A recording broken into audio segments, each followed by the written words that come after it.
মক্কা থেকে মদিনায় হিজরত করে আসছেন একজন মুহাজির সাহাবী, তার নাম হলো আবু উবাইদা ইবনুল জাররাহ। আশারায়ে মুবাশশারা, আল্লাহ তাআলা যেই 10 জন স্পেশাল সাহাবীর নাম ঘোষণা করেছেন তাদের মধ্যে একজন হলো আবু উবাইদা। এই আবু উবাইদার নাম কেন এই স্পেশাল লিস্টের মধ্যে আসলো সেটাও বুঝতে পারবেন। আবু উবাইদা যুদ্ধের ময়দানে গেছে, যুদ্ধ চলতেছে। আবু উবাইদার বাবার নাম হলো জাররাহ। সে কাফেরদের পক্ষে যুদ্ধ করার জন্য আসছে। হঠাৎ আবু উবাইদার নজর গেল একটা লোকের দিকে। কি ব্যাপার? ও একটু পরপর রাসূলের দিকে আক্রমণ করতে চায়। আবু উবাইদা ভালো মতো খেয়াল করে দেখে ওই লোকটা হলো তার বাবা জাররাহ। আবু উবাইদা কাফেরদের সাথে লড়াই করতেছেন আর বাবাকে দেখছে। দেখার পরে বাবার মোহাব্বত অন্তরের মধ্যে জাগ্রত হয়ে গেছে। তিনি মনে মনে নিজে নিজে সিদ্ধান্ত নিয়েছেন, আমি যুদ্ধ করব, যুদ্ধের ময়দানে থাকব, কিন্তু বাবার মুখোমুখি হব না। বাপ কাফের হলেও বাবাকে মোহাব্বত করা, ভালোবাসা, ইসলাম এটা মানা করে নাই। বরং রাসূলুল্লাহ সাল্লাল্লাহু আলাইহি ওয়াসাল্লামের কাছে আসমা বিনতে আবি বকর রাদিয়াল্লাহু তাআলা আনহুমা আসছেন। এসে বলতেছে, ইয়া রাসূলুল্লাহ, আমার মা একজন মুশরিকা, শুধু মুশরিকা না, আপনাকে খুব অপছন্দ করে। ইয়া রাসূলুল্লাহ, তিনি আমার কাছে আসেন, আমার কাছে আসলে আমি তার সাথে কেমন আচরণ করব? নবীজি জানছেন সে মুশরিকা, নবীকে অপছন্দ করে। এরপরেও নবীজি বললেন, তিনি যখন তোমার কাছে আসবে তুমি তার সাথে সদাচরণ করবা। শুধু তাই না, মা বাবা যদি সন্তানকে শিরক করার জন্য চাপ দেয়, শিরক হলো এমন এক পাপ, কিছু শিরক আছে এগুলা করলে ঈমান থাকে না। যেমন মক্কার মুশরিক যারা, এরা আল্লাহকে বিশ্বাস করত, আল্লাহ তাআলার প্রতি তাদের বিশ্বাস ছিল।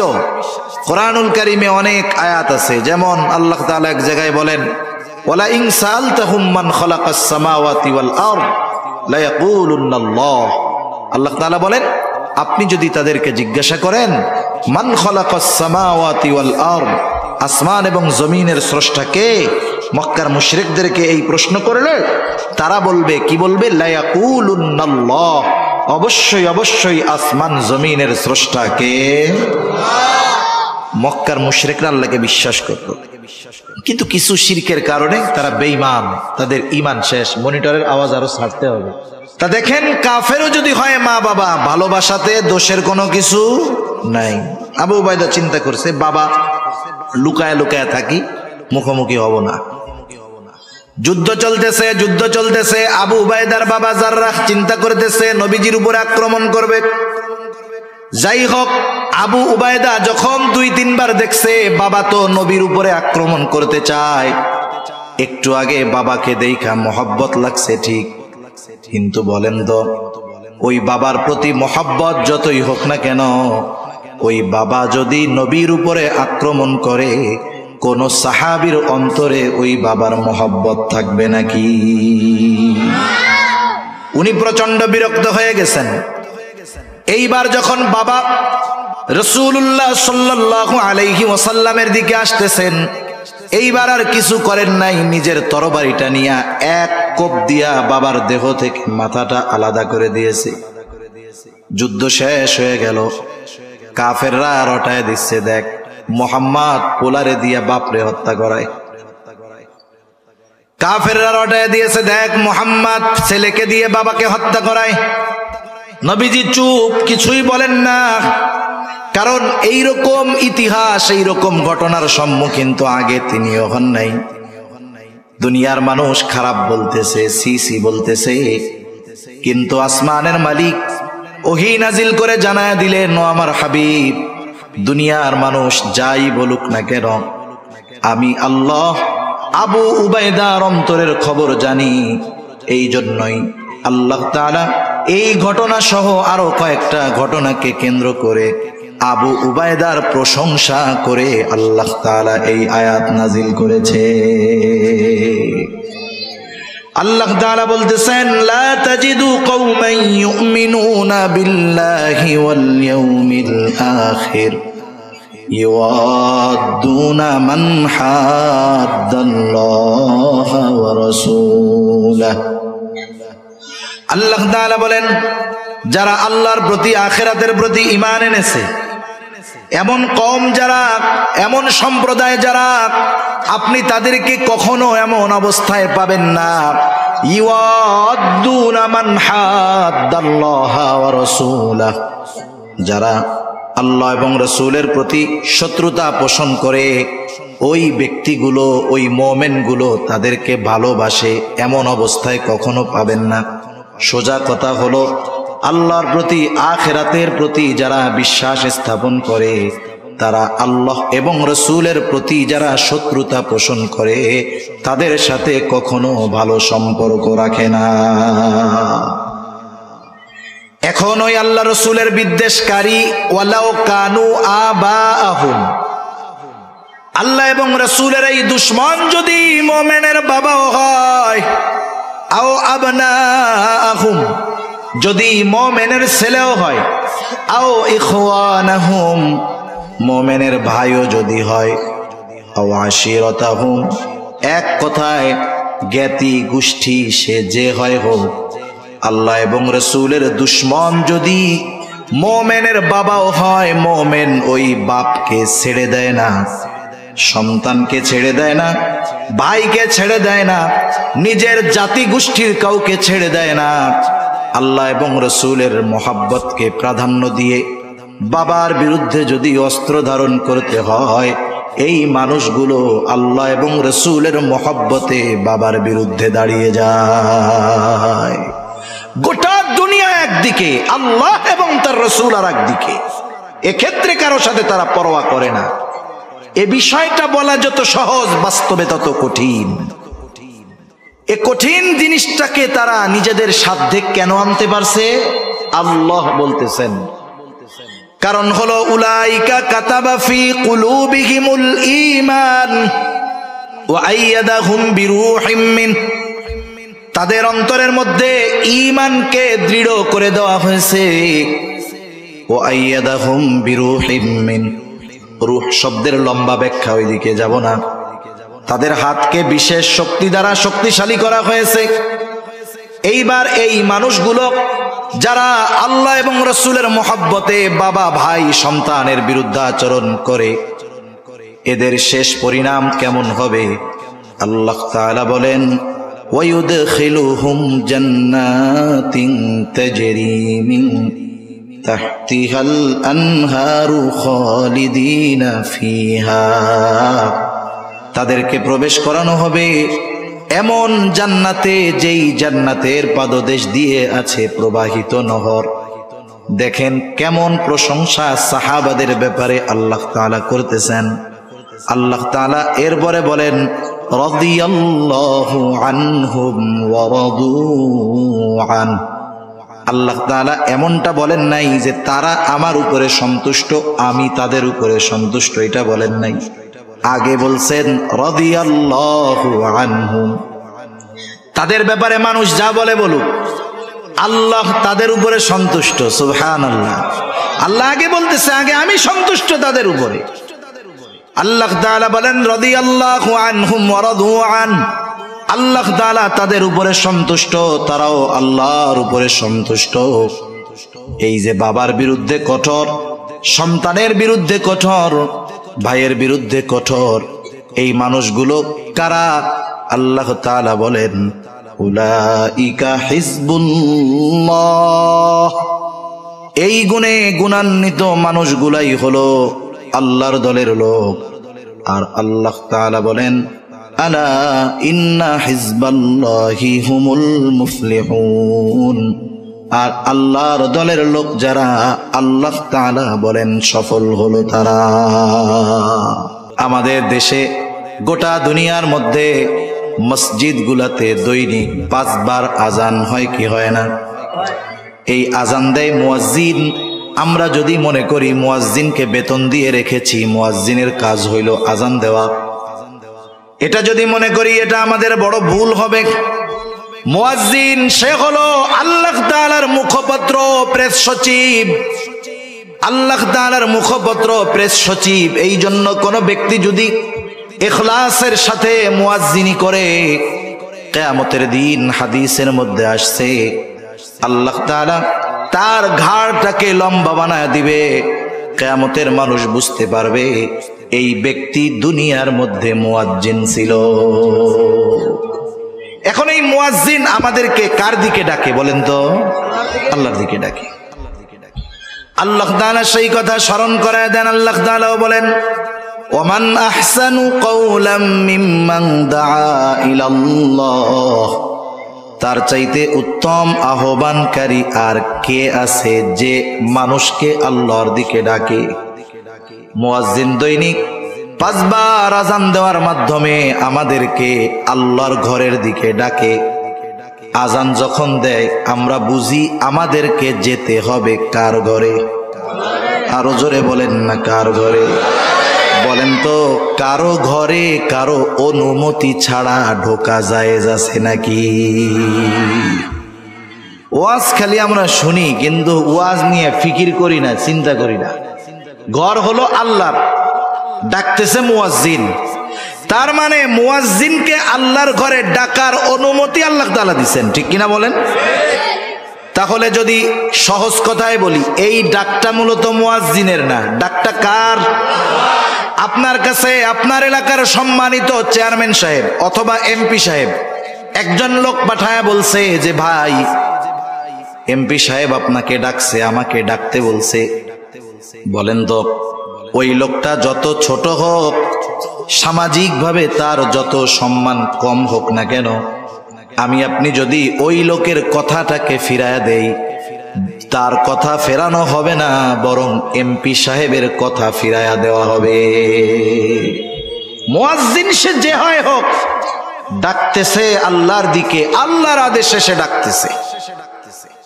এখন চিন্তা করেন, আল্লাহ তাআলার এই আহ্বান, আল্লাহ তাআলার এই দাওয়াত যে বান্দা আমার ঘরে আসো, আমার ঘরে আসো, নামাজ পড়ো, নামাজের মধ্যে কল্যাণ। শয়তান সেই দিন মনে করায় দিবে আমি ডাক দেওয়ার সাথে সাথে সব থইয়া চইলা আসছো, কিন্তু আল্লাহ তাআলা দৈনিক তোমারে 5 বার তার ঘরে দাওয়াত দিছে, যাও নাই। ইল্লা আন দাউতুকুম ফাস্তাজাবতুম লি, যেই আল্লাহ তোমারে খাওয়াইছে, যেই আল্লাহ তোমাকে বানিয়েছে, যেই আল্লাহ তোমার রব, তার ডাকে সাড়া না দিয়া আমার ডাক শুইনা চইলা আসছো। তোমার মতো নাফরমান আর কেউ নাই। তোমার এই পরিণতি যে হয়েছে, এই জন্য তুমি আমারে বকা দিও না। ফালা তালুমুনি ওয়ালুমু আনফুসাকুম, আমাকে তিরস্কার কইরো না, আমারে ভৎসনা কইরো না। তোমরা নিজেরা নিজেদেরকে তিরস্কার করো, ভৎসনা করো। আর শুনা নাও, আজকের এই দিনে মা আনা বিমুসরিখিকুম ওয়া মা আনতুম বিমুসরিখিয়া, আমি নিজের জন্য কিছু করতে পারবো না, তোমাদের জন্য কিছু করতে পারবো না। সাথে সাথে এটাও জেনে নাও, ইন্নী কাফারতু বিমা আশরাকতুমুনি মিন ক্বাবল। কিয়ামতের দিন শয়তান তার অনুসারীদের সাথে এই বক্তব্য দিয়ে সম্পর্ক ছিন্ন করবে। এটা যে করবে, এ ব্যাপারে কোনো সন্দেহ আছে? না থাকার কারণ এই বক্তব্যটা আমাদের যিনি জানিয়েছেন তিনি কে? এখন বলেন, এত সুস্পষ্টভাবে দুশমনের পরিচয় বলে দেওয়ার পরেও, দুশমনের মিশন, কর্মপন্থা সব কিছু বলে দেওয়ার পরেও কেউ যদি আল্লাহর আহ্বানে সাড়া না দিয়ে, শয়তানের ডাকে সাড়া দিয়ে পরকালে ক্ষতিগ্রস্ত হয়, পাপে লিপ্ত হয়, বলেন তো এর মতো জালেম দুনিয়ায় আর কেউ আছে? এজন্যই আল্লাহ তাআলা এর পরপর বলেন, ইন্নায যালিমিনা লাহুম আযাবুন আলীম, নিশ্চয়ই জালেমদের জন্য কঠিন শাস্তি আল্লাহ তাআলা প্রস্তুত করে রাখছেন। সব কথার মূল কথা, শয়তানের দলের লোক যারা, এরা যে ক্ষতিগ্রস্ত হবে সে কথাই আল্লাহ তাআলা বলেন, উলাইকা হিজবুশ শাইতান আলা ইন্না হিজবাশ শাইতানি হুমুল খাসিরুন। আল্লাহ তাআলা বলেন, শয়তান যাদের ঘাড়ের উপরে চেপে বসেছে, আমি আল্লাহর স্মরণ থেকে যাদেরকে গাফেল বানায় দিয়েছে, ওই মানুষগুলোই হলো শয়তানের দলের লোক। আর যারা শয়তানের দলের লোক তারা হলো ক্ষতিগ্রস্ত। ক্ষতিগ্রস্ত যখন আল্লাহ তাআলা বলেন এর দ্বারা জানমালের ক্ষতি হবে, বিষয়টা এমন নয়, বরং সে ক্ষতিগ্রস্ত হবে কেমনে? এই ক্ষতি হবে অনন্তকালের জাহান্নামের বাসিন্দা হওয়ার মাধ্যমে। সেজন্য আল্লাহ তাআলা আমাদের শয়তানের দল হওয়া থেকে বেঁচে থাকার তৌফিক দান করুন, জোরে বলি আমিন। তাহলে দুনিয়াতে দল কয়টা? একটা হলো শয়তানের দলের লোক, একটা হলো শয়তানের দল। কার দল? আর একটা কার দল? আমরা কার দলের লোক হব? হাত উঁচু করে বলি নারায়ে তাকবীর, নারায়ে তাকবীর। মাশাআল্লাহ, হাত নামাই। শয়তানের দলের মোটামুটি পরিচয় অবস্থা আমরা জানলাম। আল্লাহর দলের পরিচয় জানার দরকার আছে না? একটু কষ্ট হইতেছে নাকি আপনাদের? আমার তো কষ্ট হইতেছে, এই জন্য বেশি সময় আর আপনাদের কষ্ট দিব না। কারণ আগামী দিন আমার বড় শ্রদ্ধেয় ব্যক্তিত্ব, শ্রদ্ধার মানুষ, ভালোবাসার মানুষ আল্লামা আব্দুল বাসিত খান সাহেব আসবে। কালকেও তো আপনারাই আসবেন, এজন্য বেশি সময় কষ্ট দিব না ইনশাআল্লাহ। এরপরে আল্লাহ তাআলা বলতেছেন, আমি যে আয়াতগুলো তিলাওয়াত করেছি সূরা মুজাদালার শেষ কয়েকটা আয়াত, এক আয়াতের কথা মোটামুটি শেষ। এরপরে আল্লাহ রাব্বুল আলামিন বলতেছেন, ইন্নাল্লাযীনা ইউহাদ্দুনাল্লাহা ওয়া রাসূলাহু উলাইকা ফিল আযাল্লিন। যারা আল্লাহ এবং রাসূলের সাথে শত্রুতা পোষণ করে, দুশমনী রাখে, তারা চরম অপমানিত হবে। এরপরেই আল্লাহ তাআলা তার দলের লোকদের হালত অবস্থা কি হবে সেই ঘোষণা দেন। নিজের দলের কথা বলার শুরুতেই আল্লাহ তাআলা বলেন, কাতাবাল্লাহু লাআগলিবান্না আনা ওয়া রুসুলি ইন্নাল্লাহা কাওয়িয়্যুন আজিজ। আল্লাহ তাআলা নিজের দলের কথার শুরুতেই বলেন কাতাবাল্লাহ, আল্লাহ তাআলা নির্ধারিত করে রাখছেন, লেখা রাখছেন। কি লেখা রাখছেন? লাআগলিবান্না আনা ওয়া রুসুলি, আমি আর আমার রাসূলের দলের বিজয় হবেই হবে, এটা লিখে রাখছেন কে? তার মানে আল্লাহর দলের লোক যারা, তাদের বিজয় হবেই হবে। এখন আল্লাহর দলের লোক যারা, তাদের বিজয় হবেই হবে। কেন?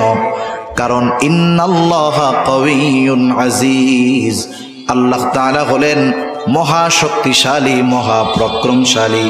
এই জন্য কোনো ব্যক্তি যদি আল্লাহর দলের লোক হয়ে যায়, লড়াইতে জিতুক, হারুক আর মরুক, তার নাম জয়ীদের তালিকায় চলে যায়। আল্লাহর দলের লোক হইলেই জয় সুনিশ্চিত। এই যে ফিলিস্তিনের পক্ষে, আকসার পক্ষে, বাইতুল মুকাদ্দাসের পক্ষে যারা ইহুদিদের বিরুদ্ধে যুদ্ধ করতেছে, হয়তো ইসরায়েল সারা দুনিয়াকে কনভিন্স করে গাজাকে পৃথিবীর মানচিত্র থেকে মুছে দিবে। হতে পারে 20 লক্ষ গাজার বাসিন্দাদেরকে একেবারে শেষ করে দিবে। এরা যদি মরেও যায়, বলেন তো এরা পরাজিত হবে নাকি? মরলে পরাজিত হয় না, মরলেই হেরে যায় তা না, বরং মৃত্যুর মাধ্যমে মানুষ তার চূড়ান্ত গন্তব্যে পৌঁছাতে পারে। একটা ঘটনা বলি আপনাদের, তাইলে বুঝতে সহজ হবে। রাসূল আকরাম সাল্লাল্লাহু আলাইহি ওয়াসাল্লাম দুনিয়ায় আসার পূর্বে ঈসা আলাইহিস সালাতু ওয়াস সালামের পরে এক জালেম বাদশার ঘটনা তাফসীরের মধ্যে আসছে। এই জালেম বাদশার নাম ছিল ইউসুফ জুরনওয়াজ। সে নিজেকে খোদা দাবি করত। তৎকালীন সময়ের খ্রিস্ট ধর্মের অনুসারী যারা ছিল তাদের উপরে জুলুম অত্যাচার সে চালায়া যাইত। এই বাদশাহ ইউসুফ জুরনওয়াজের দরবারে একজন জাদুকর ছিল, জাদুকর বৃদ্ধ হয়ে গেছে। জাদুকর বাদশার কাছে বলে, বাদশাহ আপনি একজন মেধা সম্পন্ন বালকের ব্যবস্থা করেন, আমি আমার জাদু বিদ্যাটা তাকে শিখাইয়া দেয়া যাই, যাতে করে আমার মৃত্যুর পরে এই বিদ্যার দ্বারা আপনি উপকৃত হতে পারেন। সারা দেশে যাচাই বাছাই করে একজন মেধাবী বালকের ব্যবস্থা করা হলো। বালককে বলা হলো, বালক তুমি রাজ দরবারে থাকবা, রাজপ্রাসাদে থাকবা, তোমার যা কিছু প্রয়োজন খাবা দাবা ঘুরবা, দৈনিক ওই জাদুকরের কাছে গিয়ে তুমি জাদু শিখে আসবা। ছেলেটা প্রতিদিন জাদুকরের কাছে জাদু শিখতে যায়। যাওয়ার পথে একজন খ্রিস্টান পাদ্রী তার খানকা ছিল, ওইখানেও কিছু মানুষ লুকায়া লুকায়া ওই খ্রিস্টান আলেম পাদ্রীর কাছে গিয়া তৎকালীন সময়ের দিন শিখত। এই বিষয়টা বালকের দৃষ্টিগোচর হলো। একদিন বালক ওই খ্রিস্টান পাদ্রীর কাছে গেল। যাওয়ার পরে খ্রিস্টান পাদ্রীর সাথে তার কিছু সময় কথোপকথন হলো। বালকের কাছে খ্রিস্টান পাদ্রীর কথাগুলো ভালো লাগলো। এইবার সে জাদুকরের কাছেও যায়, খ্রিস্টান পাদ্রীর কাছেও যায়। যাইতে যাইতে এক সময় বালকের অন্তরের মধ্যে তাওহীদের বীজ রোপণ হয়ে গেল, ঈমানের বীজ রোপণ হয়ে গেল। বালক এক আল্লাহ বিশ্বাসী হয়ে গেল।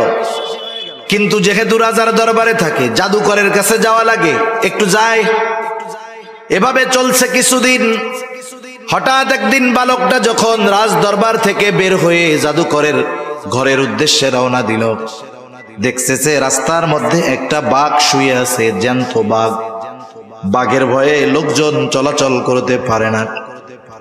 বালকটা চিন্তা করলো, এইবার আমার পরীক্ষার একটা সুযোগ। হকের উপরে কে আছে, সত্যের উপরে কে আছে পরীক্ষা করা যাবে।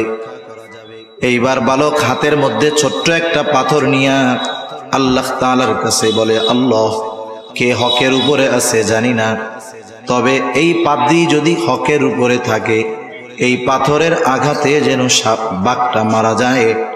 এই বলে ছোট্ট পাথরটা বিসমিল্লাহ বলে যখন ওই বাঘের দিকে নিক্ষেপ করেছে, ছোট্ট পাথরের আঘাতে বড় বাঘটা সাথে সাথে মরে যায়।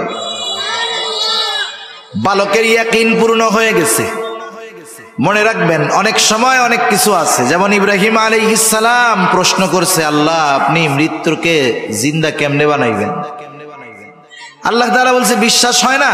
বিশ্বাস তো হয়, তাহলে কেন? লিতাতমাইন্না কলবি, আমি আমার আত্মার প্রশান্তির জন্য একটু দেখতে চাচ্ছি, অবিশ্বাসের কোনো কিছু নাই।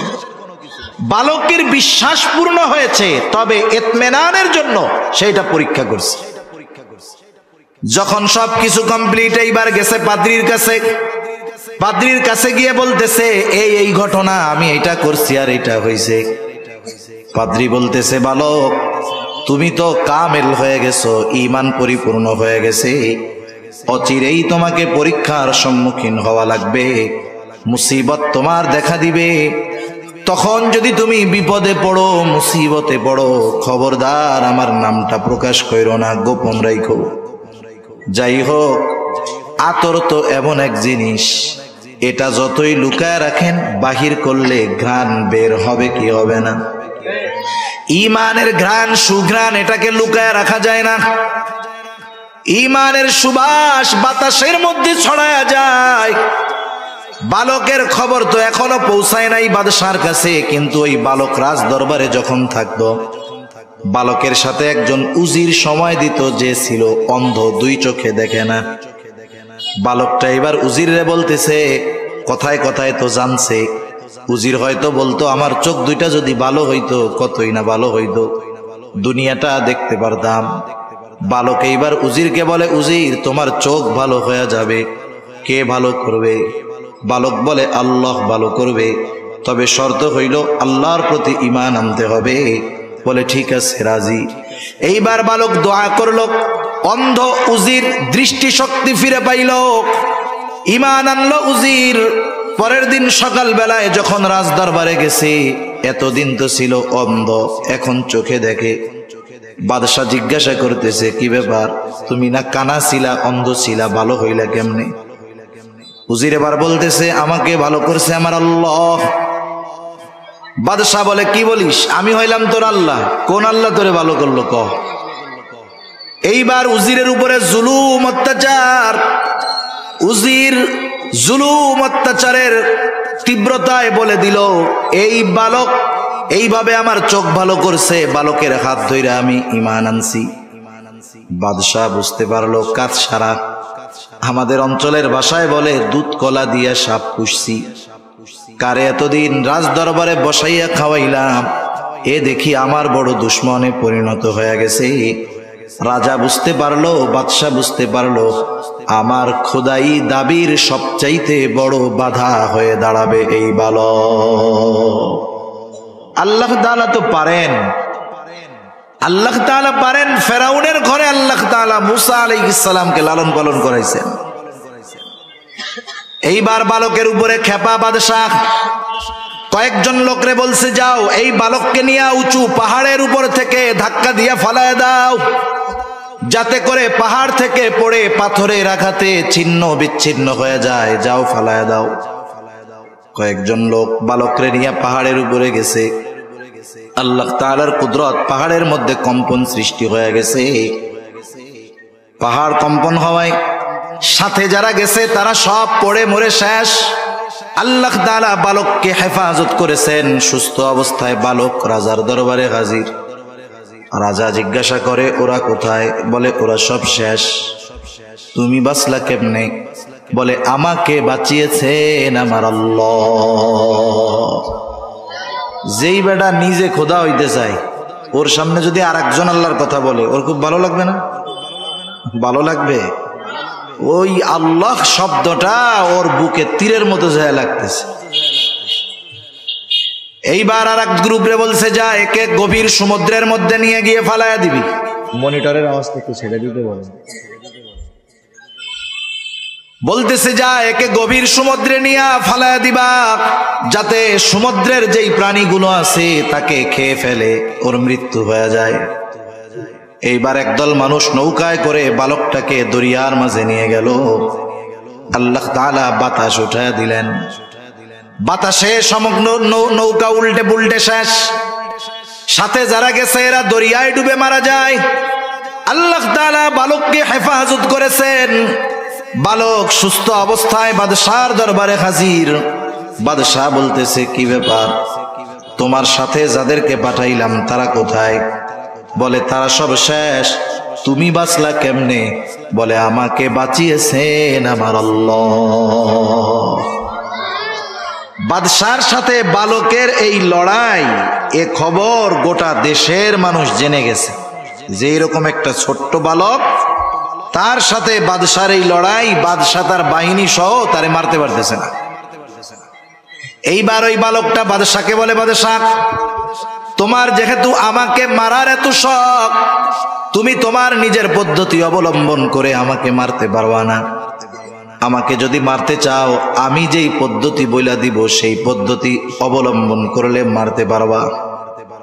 বাদশা চিন্তা করতেছে, ওকে মারতে পারলে আমার রাস্তা ক্লিয়ার। মানুষ যখন প্রতিশোধের নেশায় থাকে, রাগে থাকে, অহংকারের সাথে থাকে, এমন কিছু কাজ সে করে বসে, ওই কাজ করলে আগ পিছ ভাবার সুযোগ নাই, কি হতে পারে, কি উপকার কি ক্ষতি হতে পারে, এইটা ভাবে না, বরং ওই সময় প্রতিশোধের নেশায় ওই কাজটাই সে করতে যায়। যেমন আল্লাহ তাআলা মুসা আলাইহিস সালাম সহ ওনার কওমের জন্য, বনি ইসরাইলের জন্য দরিয়ার মধ্যে দিয়ে রাস্তা বানায় দিছে। ওই জায়গা দিয়ে রাস্তা বানায় দিছে। মুসা আলাইহিস সালাম উম্মত সহ দরিয়া পার হয়ে অপর প্রান্তে চলে আসছে। এই রাস্তাটা তাদের জন্য নিরাপদ, বিপদ থেকে বাঁচার রাস্তা।